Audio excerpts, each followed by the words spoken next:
The hot topic today: Jim Schwartz resigns by the from the Cleveland Browns, and I think it's interesting about what does this all mean. I'll just start here. I do think when it comes to Jim Schwartz resigning, that doesn't mean this is over. Him resigning is part one. Him trying to take another job would be part two. Okay. So I want your shock factor because you were the holdout. You were the one that thought that he was going to be able to come back and stay, and they were going to be able to resolve this one. Were you surprised today that when you got the text and the notification, however you received it? No, and it's funny. I think my thing was I was just open-minded. Like the swath of people were like, it's not happening. I was like, we'll see.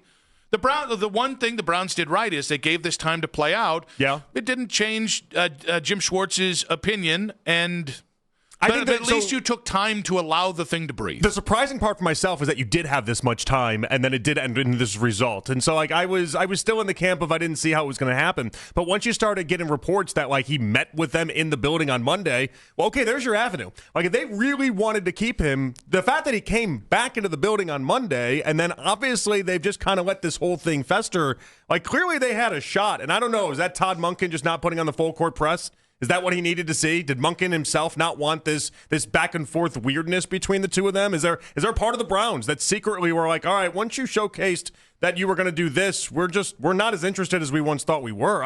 I'll be fascinated to find that out. But the idea that they kept it open for this long is interesting to me. I wouldn't put it past the Browns of playing this really intelligently, which is, well, we really don't have any intention of bringing Jim back, but we want to make it look like his decision. I can understand that. We're going to force the hand. Yeah, we're going to make you do the resignation. We're not going to make you resign. You're on contract. If you want this, you got to resign, and then you're going to make us force our hand with a different job or whatever else you want. But the Monken part's interesting because everyone, I don't want to say everyone, because, again, 25 people believe this and 25 people believe that. It was interesting, a little bit of credit that Monken is getting in this of like, I respect Monken for this. And I was like, oh, no, that's interesting. I would have respected Monken if he brought him back. I would have respected Monken if he didn't. I don't think Monken had much of a say in any of it. I think Monken's just happy to have the job right now, and he's not going to be able to wield much power, for being honest. Ironically, it's part of the deal with the Browns and head coaches. The best thing he did was like the PR presentation of this, meaning there are people that go back to his comments from his press conference, and they were like, he just put it out there. He gave it a take it or leave it moment. I signed up for Myles Garrett. I didn't sign up for Jim Schwartz. Like that, when you say those type of comments, that is very much a I'll take it or leave it type sentiment. Yeah. Now maybe they knew, because remember in that whole entire day, the whole Monken press conference day, all the rhetoric was around the idea that between Haslam and Monken, when they were asked, they both repeatedly did say, the day's not about that right now. We're not going to make that about that. And so they wanted to make sure that Monken got his due, Monken got his credit. We didn't make it to the end of the week, and now all of a sudden we have our answer. So we do have some names coming out. Corey Undlin, who was a defensive backs coach for the Browns in the aughts under Romeo Crennel. He also was a defensive backs coach under Jim Schwartz in Philadelphia from 15 to 19. That's a name out there. Yeah, Albert put that one out there, and a lot of people have jumped on that. Yeah, and I think it's interesting that it's multiple times we've kind of heard it now, even though it's some of the multiple times have been from Albert. This is one of the weird things of, I think they're doing the right thing where they say, and this is where they say versus what they might actually do, they say they're keeping the wide nine system. And so Undlin, who has experience in it, hypothetically would be able to do that. Jason Tarver, Ephraim Bandu, who've coached in this system, could hypothetically do it.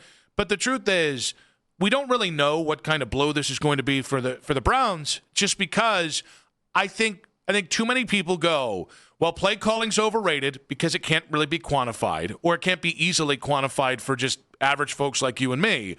And how much does a defensive coordinator really matter? I think it lessens the blow that they're going to keep it in the wide nine, allegedly. But guys, Jim Schwartz and the way he called the defense is one of the few guys in the NFL that's bottled up Kyle Shanahan. That's not just about the wide nine. That's about the brain behind the system. I think that's what is unquantifiable, going from him to Dino Vasso or Corey Undlin or any of the names that have been thrown out there. No, definitely. I mean, there's an obvious drop-off that's going to happen here. If you're going to give it to especially somebody that has maybe been a defensive coordinator once before, we find out who this ends up being. Obviously, we can do more with this, but there's going to be a drop-off from Schwartz. That's not a hot take. By the way, I already heard this on Twitter. What? Toby saying, the Royal Tenenbaums is a masterpiece, dumbass.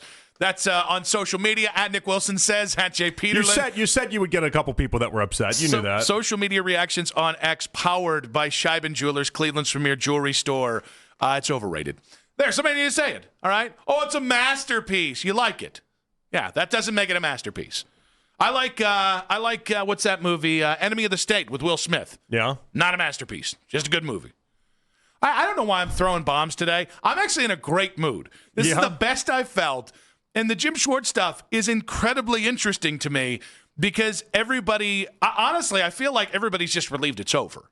Yeah, we wanted an answer. Now, how much of this plays into what happened with Philadelphia yesterday and Fangio coming back, and how much of this played into people are still like, oh, he might end up with the Raiders. That's still a possibility, and it's like, but then at the same time, we're getting reports from people suggesting that, well, he wanted to go and be on a beach. Mm-hmm. He's old. He wanted to do something that wasn't football, and he wanted to hang out on a beach. Yeah, I'll tell you this: if he would like to be a defensive coordinator in 2026, I would like the Browns to play hardball on this. Well, I mean, I would think the Browns. So, like, it's funny because so many people are bringing up the idea that it's like, oh, well, you let Callahan go and you did him that justice, and why can't you do the same thing for Jim Schwartz? It's like, well, Jim Schwartz has extreme value that you might be able to extract from a team. Like, if the Raiders want him, make the Raiders pay for him. Absolutely. Hey, why do you have to be the good guy in every scenario? I do not think it was a coincidence that the Brown statement said Jim Schwartz resigned or sent his resignation to the Cleveland Browns. It didn't say the Cleveland Browns accept his resignation. And I think that's a pretty interesting idea here, just the idea of if not only should they should play hardball. Jim threw a temper tantrum. And I got to say, guys, he had the right to. I understand his upset. Yeah. And I think Jim, I could not think more of the football coach and human being that is Jim Schwartz. No other team on the planet was giving this guy a head coaching interview. And the one that did, he then turned around and snapped on, and which was fine. That was fine to be upset in the moment. But 2 weeks later, a week later, whatever it is, he hasn't calmed down. Okay. All right, then, if that's how you want to play it, you want to, in the words of the reports, Jim can make this dirty, right? Well, that's what he said. He's going to show where the bodies are buried. That was the big report. So can the Cleveland Browns. So, I wish Jim Schwartz was back. If there was still a chance to keep him, I'd love to keep him. But, okay, now the Browns can kind of play hardball themselves, and I think they have a right to. And if Jim wants to play even harder ball and then just go home for a year, cool. Enjoy getting hired as a 60-year-old next year. No, I think it's so interesting to me because there's just a part of this, and we talked about this previously within this discussion, like the idea that at 60 years old, some people just don't want to do this. They don't want to do work in general. You know what I mean? Like, and at 60, he's earned that right. He's made a boatload of money. I don't know. Maybe he doesn't think the Browns are actually going anywhere, so he's not playing for a Super Bowl this upcoming season, and so he just wants to go and step away, or he wants to find a different team. But if he wants to find a different team, then they're going to have to pay for his services. I think what's interesting about how this has gone on, where it started, and where.